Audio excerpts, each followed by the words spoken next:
இத பாருக்கா, சும்மா இப்படி எல்லாம் பேசிட்டு இருக்காத. உனக்கு இருக்கிற கஷ்டம் எனக்கு மட்டும் இல்லையா?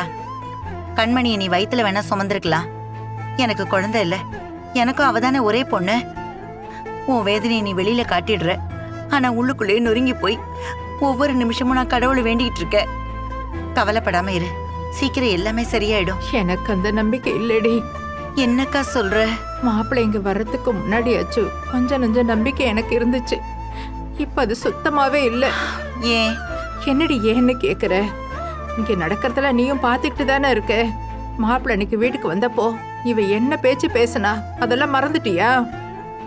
நாமெல்லாம் புருஷனோட இப்படி அடி வாழ்ந்தோம்.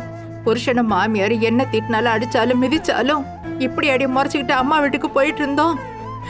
பல்ல கடிச்சுக்கிட்டு எல்லாத்தையும் பொறுத்துக்கிட்டு அமைதியா இருக்குல்ல. அதெல்லாம் யாருக்காகடி? பெத்தவங்க மனசு கலங்க கூடாதுன்னு தானே.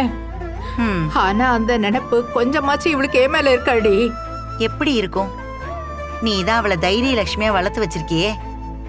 அக்கா, உனக்கு ஒரு விஷயம் புரியல. நம்மள மாதிரி நம்ம காலமும் இவ காலமும் ஒண்ணா?